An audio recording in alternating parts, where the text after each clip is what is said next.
Assalamualaikum warahmatullahi wabarakatuh. Kisah ini dimulai dari sebuah video lawas yang memicu kembali amarah rakyat. Ketika kata-kata Gus Dur, "Kalau saya jadi presiden lagi, saya bubarkan DPR," kembali viral, itu bukan sekadar nostalgia, melainkan api yang menyulut kekecewaan kolektif. Ini adalah cerita tentang bagaimana sebuah dekrit dari masa lalu menjadi simbol perlawanan di era digital, memaksa kita semua untuk bertanya, seberapa jauh suara rakyat bisa mengubah nasib bangsa. Jangan lewatkan kisah lengkapnya, bantu subscribe, like, dan share channel ini. Lebih dari 2 dekade setelah gelombang reformasi yang menjanjikan, harapan rakyat Indonesia seakan layu sebelum berkembang. Korupsi menjadi berita harian, janji-janji politik hanyalah hiasan manis di panggung kampanye, dan gedung wakil rakyat yang seharusnya menjadi menara keadilan, justru menjadi sarang intrik dan tawar-menawar kekuasaan. Rakyat di akar rumput, yang seharusnya dilayani, justru terpinggirkan, berjuang mati-matian hanya untuk menyambung hidup di tengah himpitan ekonomi yang kian mencekik. Kekesalan yang selama ini hanya tersimpan di ruang-ruang privat kini perlahan berakumulasi, menunggu percikan api yang bisa menyulutnya menjadi ledakan. Percikan itu datang dari arah yang tak terduga. Di sebuah kafe sederhana di pinggir jalan, di tengah hiruk-pikuk kota yang tak pernah tidur, sekelompok anak muda sedang larut dalam obrolan malam. Fajar, seorang mahasiswa hukum yang idealis dengan mata yang selalu berbinar saat berbicara tentang keadilan, menatap layar ponselnya dengan ekspresi yang berubah-ubah. Di sebelahnya, Bima, seorang jurnalis lepas yang telah kenyang dengan pahit getirnya dunia politik, mengamati dengan saksama. Tiba-tiba, sebuah video lawas muncul di lini masa media sosial mereka, menghentikan obrolan dan memaku perhatian mereka. Video itu menampilkan sosok yang akrab di hati banyak orang, Presiden keempat Indonesia, Abdurrahman Wahid, atau Gus Dur. Dalam cuplikan wawancara yang singkat namun penuh makna itu, dengan santai dan tanpa keraguan sedikit pun, Gus Dur berujar, "Kalau saya jadi presiden lagi, saya bubarkan DPR." Kalimat itu, yang diucapkan puluhan tahun lalu, kini terasa seperti mantra yang menusuk langsung ke relung hati jutaan orang. Kata-kata yang sederhana itu mengandung amarah, kekecewaan, dan harapan yang selama ini terpendam. Seketika, jagat maya pecah. Seolah-olah sebuah bendungan yang menahan luapan emosi telah jebol, warganet dari berbagai penjuru membanjiri kolom komentar dengan luapan kekesalan mereka. Mereka berbagi cerita tentang bagaimana para wakil rakyat yang mereka pilih kini hidup dalam kemewahan, sementara mereka harus berjuang keras hanya untuk makan sehari-hari. Berbagai meme dan video parodi bermunculan, menggambarkan betapa jauhnya para politisi dari realitas rakyat. Ungkapan, "Gus Dur memang visioner," atau "cuma Gus Dur yang berani," menjadi jargon yang tak henti-hentinya diulang. Gelombang kemarahan ini tidak hanya berhenti di komentar-komentar. Secara organik, tagar-tagar bubarkan FOR dan tagar dekrit Gus Dur mulai merangkak naik, lalu meledak, menduduki puncak trending topik di berbagai platform. Setiap menit, ribuan cuitan, unggahan, dan video baru muncul, semuanya menyuarakan satu tuntutan yang sama, hentikan sandiwara politik ini dan bubarkan lembaga yang dianggap tidak lagi mewakili rakyat. Gerakan ini bukan lagi sekadar tren viral, melainkan manifestasi dari kebuntuan dan ketidakberdayaan yang telah lama dirasakan. Di balik layar ponsel, Bima menatap Fajar dengan tatapan serius. "Ini bukan lagi soal Gus Dur, Jar," bisik Bima. "Ini soal api yang sudah lama kita simpan. Video ini cuma jadi sumbu, dan sekarang, apinya sudah mulai menyala." Fajar mengangguk, matanya menyala penuh tekad. Ia melihat bagaimana komentar-komentar di media sosial tak hanya berisi umpatan, tetapi juga gagasan dan harapan. Mereka menyaksikan bagaimana bara kekecewaan yang tersembunyi kini telah menemukan jalannya untuk membakar kepercayaan yang sudah rapuh. Suara-suara yang sebelumnya terisolasi, kini bersatu dalam satu kesatuan. Ini adalah awal dari sebuah gerakan yang tak terorganisir namun masif, yang lahir dari kejengkelan kolektif dan disebarluaskan oleh kekuatan media sosial. Dan di malam itu, di tengah lampu-lampunya yang remang, kafe sederhana itu menjadi saksi bisu dari sebuah bara yang siap meledak menjadi api yang besar. Tuntutan untuk membubarkan DPR, yang awalnya hanya percikan, kini menyebar menjadi api yang tak terkendali di seluruh jagat maya. Video lawas Gus Dur menjadi katalisator bagi emosi yang telah lama terpendam. Tagar-tagar bubarkan FOR dan tagar dekrit Gus Dur tak hanya menduduki puncak tren, melainkan juga memicu kreativitas dan kemarahan publik. Meme, Video parodi dan analisis tajam bermunculan, masing-masing dengan caranya sendiri menguliti kebobrokan sistem politik. Kisah-kisah nyata mulai membanjiri lini masa. Seorang ibu rumah tangga mengunggah video tentang proyek puskesmas yang mangkrak, padahal ia harus menempuh perjalanan jauh untuk mendapatkan layanan kesehatan dasar. Seorang buruh pabrik menceritakan perjuangannya melawan upah rendah yang tak kunjung naik, sementara para politisi yang katanya mewakili mereka hidup dalam kemewahan. Kisah-kisah ini, yang tadinya hanya menjadi keluh kesah pribadi, kini menjadi bukti nyata ketidakadilan yang merajalela, memperkuat narasi bahwa lembaga legislatif telah gagal total.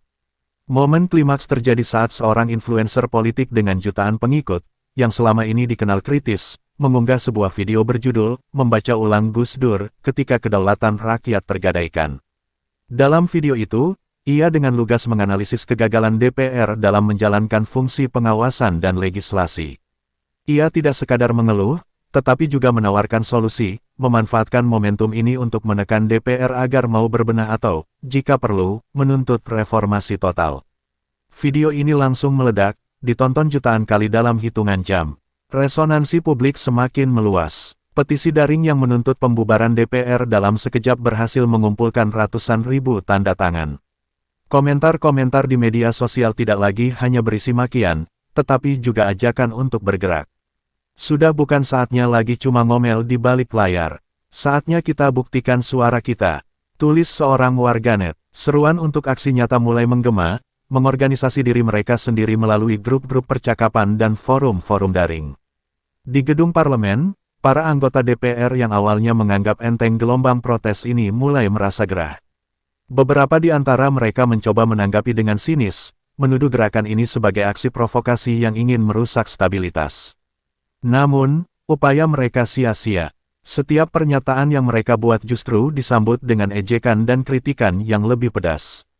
Warganet bahkan membuat hitungan mundur, menyoroti setiap janji yang tak ditepati dan kasus yang tak terselesaikan. Aktivitas daring ini tidak hanya menciptakan kegaduhan, tetapi juga membuka mata banyak orang. Mereka yang sebelumnya apatis terhadap politik kini mulai peduli. Mereka menyadari bahwa suara mereka, ketika bersatu, memiliki kekuatan yang luar biasa. Kisah dekrit Gus Dur yang viral bukan lagi tentang nostalgia masa lalu, melainkan tentang penegasan kembali kedaulatan rakyat di era digital. Gelombang ini adalah pertanda jelas bahwa kesabaran masyarakat telah habis. Ini adalah teriakan dari hati nurani kolektif yang lelah dengan janji kosong dan pengkhianatan amanah.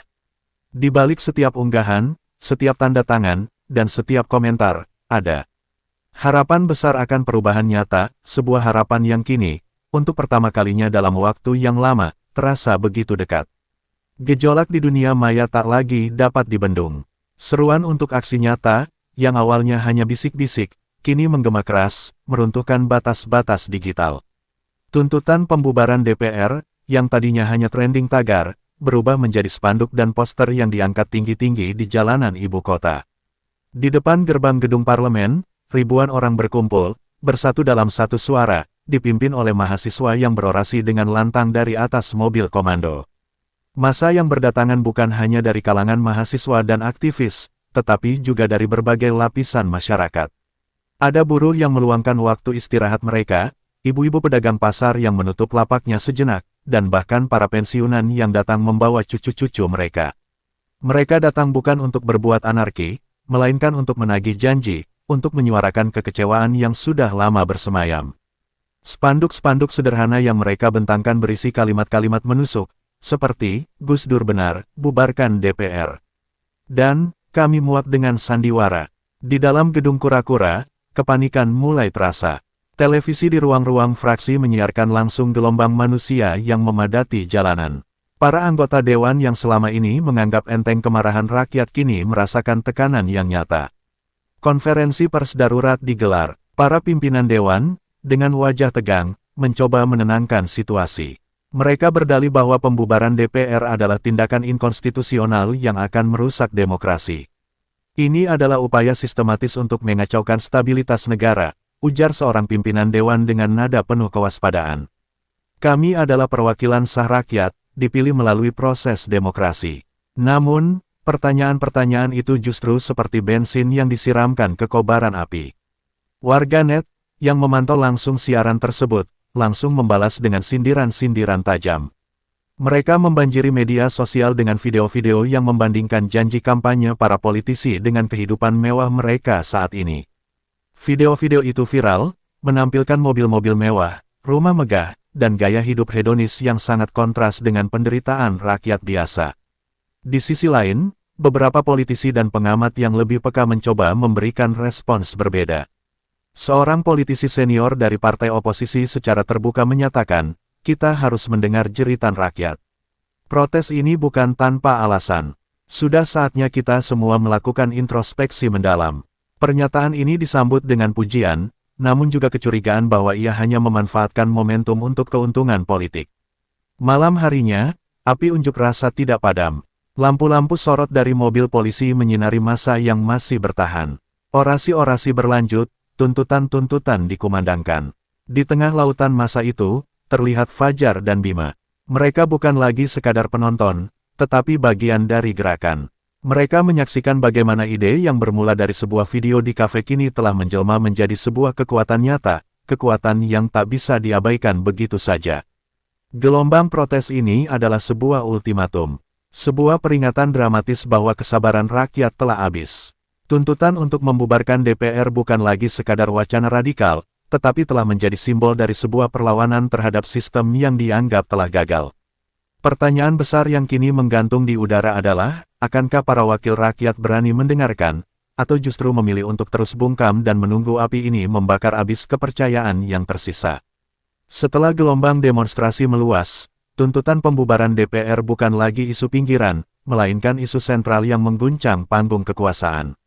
Presiden, yang awalnya memilih diam dan mengamati, kini berada di persimpangan jalan yang sangat sulit. Di satu sisi, ia mendengar dengan jelas suara rakyat yang menuntut tindakan tegas. Di sisi lain, tindakannya dibatasi oleh konstitusi yang mengatur dengan rigid tentang mekanisme kekuasaan dan keberadaan lembaga-lembaga negara. Pembubaran DPR dianggap sebagai langkah inkonstitusional yang bisa memicu krisis politik dan hukum yang jauh lebih parah. Pakar hukum tata negara dari berbagai universitas dan lembaga studi segera membanjiri layar kaca dan media.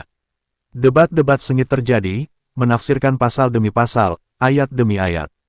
Ada kubu yang berargumen bahwa dalam kondisi krisis kepercayaan akut, di mana lembaga legislatif telah gagal total, kedaulatan rakyat harus menjadi landasan utama. Mereka mengklaim bahwa interpretasi progresif terhadap konstitusi diperlukan untuk menyelamatkan demokrasi. Menurut mereka, legitimasi moral suatu lembaga lebih penting daripada legitimasi formalnya. Namun, kubu yang lain berpendapat sebaliknya. Mereka bersikeras bahwa konstitusi adalah benteng terakhir demokrasi. Melangkahi konstitusi, bahkan dengan alasan untuk memenuhi tuntutan rakyat, sama saja dengan membuka pintu bagi lahirnya rezim otoriter. Hari ini kita bubarkan DPR, besok Presiden bisa membubarkan Mahkamah Konstitusi.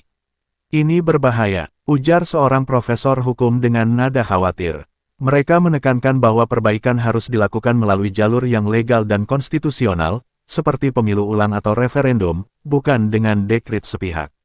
Di tengah kebingungan publik dan perdebatan para ahli, Istana Kepresidenan menjadi pusat ketegangan. Pertemuan-pertemuan tertutup digelar dengan para menteri, kepala lembaga, dan penasihat hukum. Presiden terlihat sangat berhati-hati. Setiap gerakannya dianalisis secara mendalam. Pernyataan publik yang dikeluarkan sangat minim dan diplomatis, hanya menekankan komitmen pemerintah untuk mendengarkan aspirasi rakyat sambil tetap menjaga stabilitas negara. Ia berada di antara dua pilihan yang sama-sama berisiko.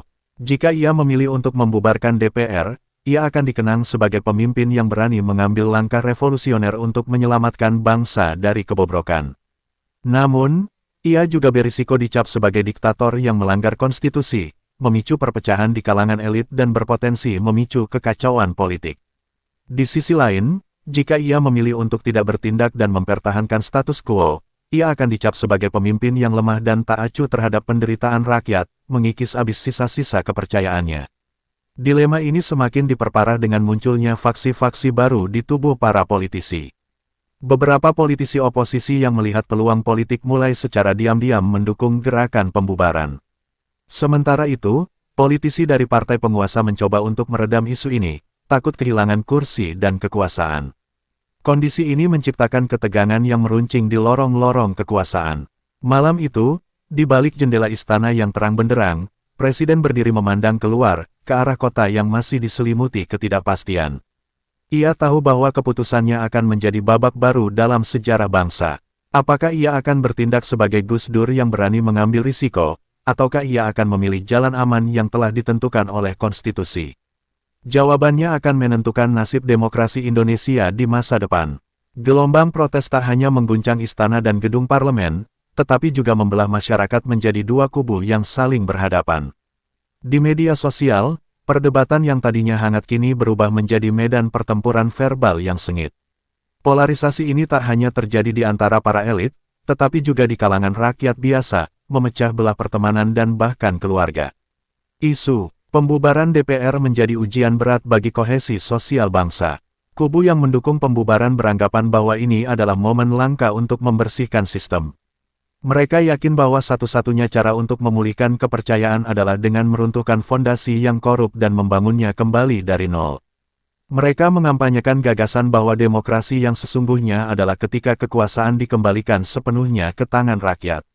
Setiap hari, mereka mengunggah bukti-bukti kegagalan DPR, mulai dari kasus korupsi, absennya para anggota dewan dalam sidang, hingga undang-undang kontroversial yang dianggap tak pro-rakyat.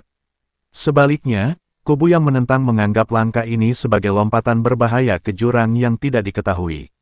Mereka memperingatkan bahwa pembubaran DPR bisa menjadi awal dari keruntuhan sistem demokrasi. Mereka mengunggah meme dan infografis yang menjelaskan pentingnya checks and balances dan bahaya otoritarianisme. Hari ini kalian ingin membubarkan DPR, besok kalian akan mengizinkan presiden mengambil alih seluruh kekuasaan. Demikian salah satu narasi yang kuat mereka sebarkan. Mereka menyerukan untuk memperbaiki sistem dari dalam, bukan dengan merobohkannya. Ketegangan itu merambah ke kehidupan nyata. Di sebuah warung kopi di pinggir jalan, perdebatan sengit tentang nasib bangsa tak terhindarkan. Dua sahabat karib, Budi dan Anto, yang biasanya rukun, kini saling adu argumen. Budi, yang mendukung pembubaran, merasa frustrasi dengan ketidakmauan Anto untuk melihat realitas di lapangan. Anto, di sisi lain, khawatir bahwa temannya telah terhasut oleh emosi semata dan melupakan prinsip-prinsip konstitusi yang sakral. Pertarungan narasi ini semakin memanas. Media arus utama terbagi, dengan beberapa media cenderung mendukung narasi pemerintah, sementara yang lain lebih pro terhadap suara-suara kritis masyarakat. Tokoh-tokoh agama, seniman, dan intelektual juga terbelah, masing-masing memberikan pandangan yang berbeda dan menambah kerumitan situasi. Tidak ada lagi ruang abu-abu, hanya ada hitam dan putih.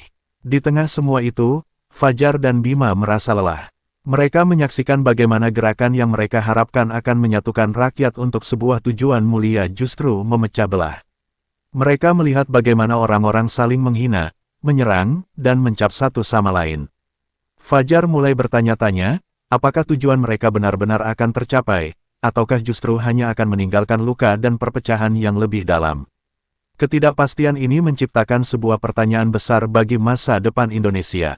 Apakah bangsa ini akan menemukan jalan tengah untuk bangkit dari krisis kepercayaan ini?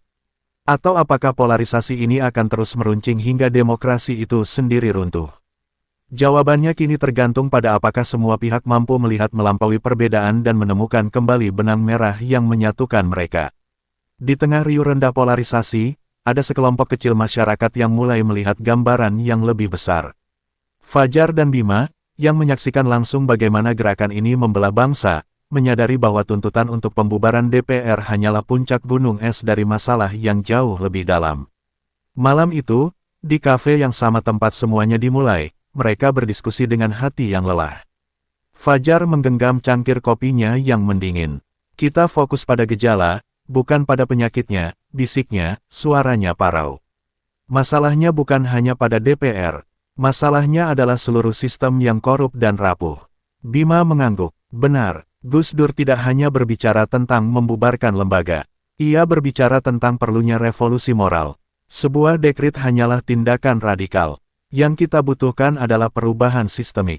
Mereka berdua menyadari bahwa perjuangan mereka kini tidak lagi hanya tentang satu lembaga, tetapi tentang membangun ulang kepercayaan dan kedaulatan rakyat yang telah lama hilang. Kisah dekrit Gus Dur yang viral bukan lagi sekadar isu politik, melainkan cermin refleksi bagi seluruh bangsa. Gerakan ini, terlepas dari segala perpecahan yang ditimbulkannya, telah berhasil mencapai sesuatu yang luar biasa. Ia berhasil membangunkan kesadaran kolektif. Rakyat, yang tadinya apatis dan pasrah, kini mulai bertanya dan menuntut. Mereka menyadari bahwa politik bukanlah urusan para elit semata, melainkan hak dan kewajiban setiap warga negara. Tuntutan untuk transparansi, akuntabilitas, dan keadilan kini menjadi agenda yang tak bisa lagi diabaikan. Respon dari para pemimpin pun mulai berubah. Menyadari bahwa perlawanan dari rakyat tidak akan mereda, beberapa anggota dewan secara perlahan mulai menunjukkan sinyal positif. Mereka mengadakan pertemuan internal yang tertutup, membahas langkah-langkah untuk memulihkan kepercayaan publik. Sebagian kecil bahkan secara terbuka meminta maaf atas kesalahan masa lalu. Ini bukanlah kemenangan, melainkan sebuah pengakuan bahwa mereka telah mendengar suara rakyat. Presiden, dalam pidato yang disiarkan langsung ke seluruh negeri, akhirnya mengambil sikap yang lebih tegas. Ia tidak membubarkan DPR, tetapi ia menyerukan reformasi besar-besaran. Ia membentuk tim khusus untuk meninjau ulang seluruh undang-undang kontroversial dan berjanji akan menindak tegas setiap oknum yang terbukti korupsi, tanpa pandang bulu. Ia juga mengumumkan rencana untuk memperkuat Komisi Pemberantasan Korupsi dan memastikan transparansi dalam setiap kebijakan. Meskipun banyak yang skeptis, pidato itu memberikan secercah harapan. Ini bukan lagi soal Gus Dur. Ini adalah tentang kedaulatan rakyat. Apakah janji-janji ini akan benar-benar terwujud, ataukah hanya sekadar manuver politik untuk meredam amarah publik? Hanya waktu yang bisa menjawab. Namun, satu hal yang pasti, bara yang telah disulut tidak akan pernah padam. Kisah dekrit Gus Dur yang viral menjadi pengingat pahit namun penting. Demokrasi tidak akan berjalan dengan sendirinya. Demokrasi membutuhkan partisipasi, pengawasan, dan tekanan yang konstan dari rakyat. Ini adalah sebuah perjalanan panjang dan melelahkan, di mana setiap individu memiliki peran penting untuk menentukan nasibnya sendiri. Dan harapan itu kini tergantung di ujung benang, menanti apakah para pemimpin dan rakyat akan sama-sama menariknya menuju sebuah masa